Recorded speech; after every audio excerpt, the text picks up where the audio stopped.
Are you ready to see the process of setting up your own booth at a toy trade show?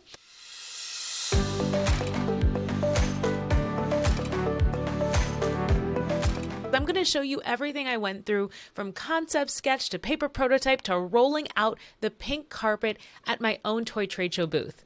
My name is Azhelle Wade. I'm known in the toy industry as the Toy Coach. I've developed 500 toy products, and I've worked at companies like Toys R Us, Madame Alexander, and I'm here to show you what it's like to make it in the toy industry. Okay, let's stop wasting time. Now, you may be surprised to hear this, but when I first came up with the idea for the Toy Coach Showcase, the aesthetic I was going to go for was more of a clean, minimalist, modern museum look.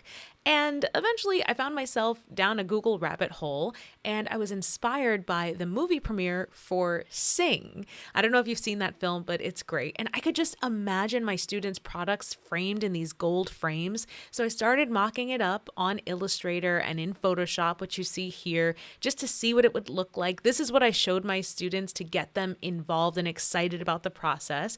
And once I had a proper scale drawing of how big the images would be, and how big the text would be, I printed it all out 1 inch to 1 foot scale, and I mocked it up just to get an idea for sizing and spacing to make sure that the hierarchy of what people's eyes should be going to first was working. Are they even going to see the words new innovation?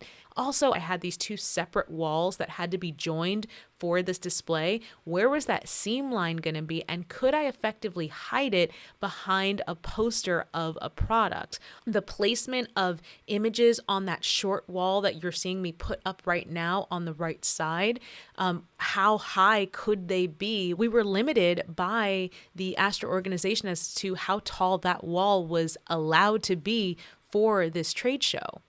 So once we had the design figured out, the next step was getting all of the materials. I ended up using a company called We Sell Mats to find the floor mats, and we also needed a pink carpet, which I ended up finding at Home Depot.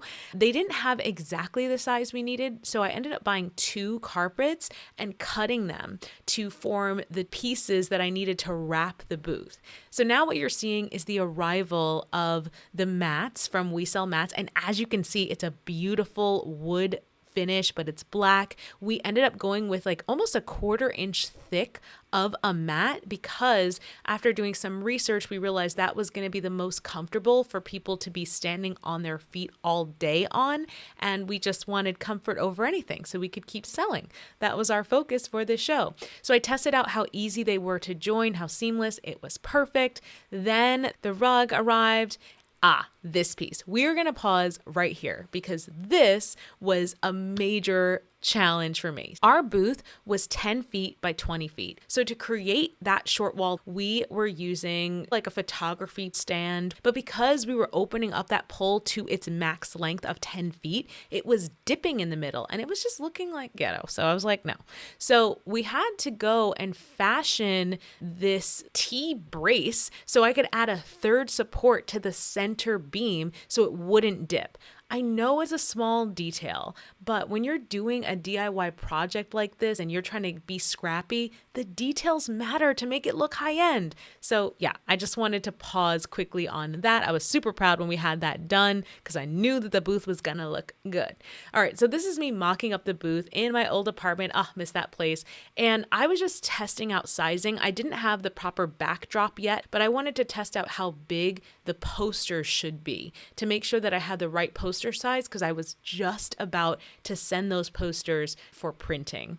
So I was also wanting to test out at this point the carpet and just see how the carpet was going to lay and look with the fabric falling in front of it. I wanted to know, did I need to tape it in place or whatever?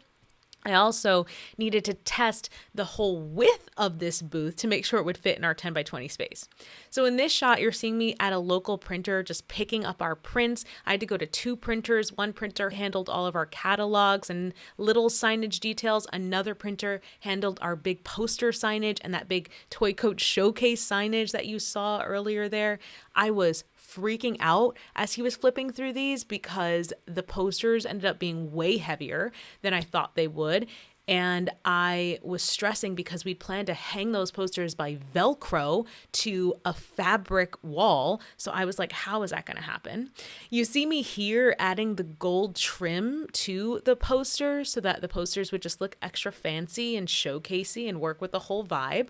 And once we had all of those elements, we had the backdrop and the carpet and the posters, it was time to do a test setup day. So this is a room in my old apartment complex where we could rent it out, and we rented out the space and we built the whole Toy Coach Showcase booth as if it were the day of. So we could run into problems and fix them right there on the spot, and we could know what things to look out for on show day. We ended up doing some extra things after this. We ended up ordering some clamps to be able to keep some elements of the back walls together and taut so it would look cleaner.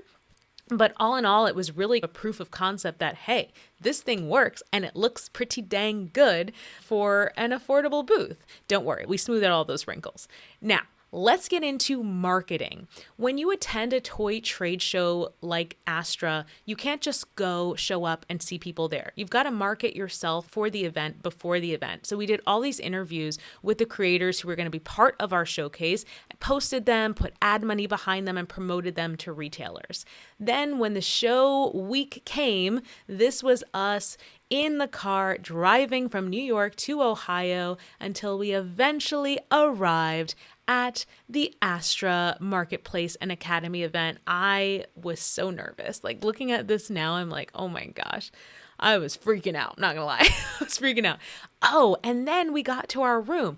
I've got to give a huge shout out to Amex. If you have a business, you need to get a business Amex card, because whenever I stay in a Hilton, 9 times out of 10, I get upgraded because of that card. This is the booth before we installed anything to it. You can see me putting down the flooring. That was an exciting moment. It was so easy. I was like, is this whole install going to be this easy? And it wasn't. So then we had to install the walls, the floor. You can see I'm exhausted from putting in all of that work. We had to use carpet tape along the entire carpet. The carpet looks like one smooth pink carpet. It was made of 5 or 6 pieces. It was crazy.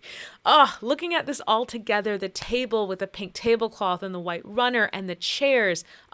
Okay, I've got to pause here. All right. If you are attending a toy trade show, you definitely need to have giveaways. We decided to theme our giveaways to go along with the Toy Coach Showcase movie premiere theme. So we did popcorn bags. So of course I put popcorn in the popcorn bags, but aside from the popcorn, we had things from our creators that were showcasing. They would put stickers, their business cards, little gifts, pins, whatever they wanted to do to get the buyers to remember them after the show, they would toss into these popcorn bags. So you've got to have a really cool giveaway when you're going to these events. So this is me walking the pink carpet, much like we encouraged all the buyers who visited us to do for a quick little photo op. And this is a great reveal of our booth, showcasing our students' products on posters like movies, but also on the table where we played games with the buyers, where we played with the toys, we took orders. Congratulations to so many creators that got into their first stores as a result of being featured in this showcase. Now this year for 2024, we're doing something a little exclusive and intimate. So if you are a retailer or a toy company who's looking to license ideas, you've got to reach out to me, info@thetoycoach.com, for your invitation to join us for our private event for 2024. So real quick, I know your questions now might be around cost. So we're going to scrub through this video and I'm going to talk a little bit about cost, okay? So number one, how much can you expect to spend on flooring? Now, when you go to toy trade shows, they do have options where you can pay to have the show floor carpeted for you. And if I had to fly into this show, I would have chosen to have it carpeted for me. But since I was able to drive, it made it a lot easier for me to be able to bring my own floor. And I was also just being really picky about the color that I wanted, and they didn't have the color that I wanted. So anyway, I ended up buying these mats. I believe it ran us about, I want to say $350 because I am a sale shopper and I found a really good discount. The mats I got were actually on closeout and they almost didn't have enough to fulfill my order. And then the rugs were also on sale at Home Depot. They were not $278 when I bought them. I want to say we spent about $200 on the rugs that we had to get as well. Then let's scrub through, talk more about pricing. Okay, I want to talk a little bit about these walls. It's a resource I send to my TCA students and my clients. They will cost about $600 for the 10-foot wall, and then I had an 8-foot wall, which I believe was like $500. So I ended up combining an 8-foot backdrop and a 10-foot backdrop to create the backdrop that I had, and then I bought a new cover for those pop-up backdrops. So I used this same old aluminum frame I had for this display. I bought one more aluminum frame, put them together, and then wrapped it with a brand new backdrop. And then this extra photography pole that you see on the right over there, I bought that separate photography pole and combined it with some things that I already had. So I think that was about $100 to buy that separate pole. So let's talk a little bit about printing. These individual posters ran about $50 a print. And then we had to cover them with that gold trim. I would say the gold trim was actually the most expensive thing throughout this whole showcase. I want to say that overall we spent about $200 on the gold trim itself, and the gold trim came in a full roll uncut. So there was a lot of work that we had to do on top of just ordering it. So I would just say for value of what it was, the gold trim really did add a strong effect and presence for every poster. Like it, if you just look before to after, it just made it look so expensive. However, the gold trim was the only line item where when I saw the cost of it, I was like, do we need this? There was like a cheaper version of a gold trim, and I was like, maybe we could go with that one. But no, I knew we had to go with the fancy one. That was the only thing that kind of got me a little scared. The catalogs, I found a great local printer, so I would just recommend you look for your local printers. The catalogs were super affordable, and same thing with these new release signs, pretty affordable print. Everything was cut for us. The way that we really saved money was that we didn't have to fly. We rented a car. We were able to drive down. If I were flying and I were sending in my product instead of being able to bring so much of my booth with me and carry it in, I think I would try to save somehow on the hotel and the lodging to offset the additional expenses of shipping and drayage fees, which is something you have to pay if you start sending your product through the warehouse that is part of the trade show booth organization. So that's something that we were able to not have to deal with that really helped save costs on this event. But again, in order to save that cost, we had to put in a lot of elbow grease and a lot of man hours. So I hope you enjoyed this behind the scenes review of what it was like to set up the Toy Coach Showcase. It was a high stress experience, but I do want to do it again. In case you're wondering, we likely will bring back the Toy Coach Showcase on a trade show floor in 2025.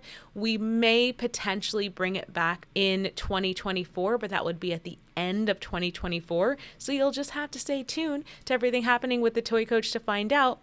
But if you are attending Astro Marketplace and Academy June 2024, then you need to be a part of our TCA pitch event. We're having an in-person pitch event. We are inviting retailers and manufacturers. That means we have students with products that are ready to go into retail for the first time ever, but we also have inventors with ideas that they want to pitch to your toy company. So we want to invite you into our private room Tuesday, June 4th at 5 p.m., where you can meet with these creators at the Astro Marketplace and Academy live.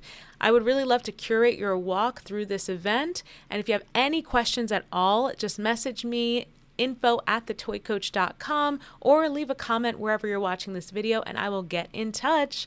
Until next time, I'll see you later, toy people.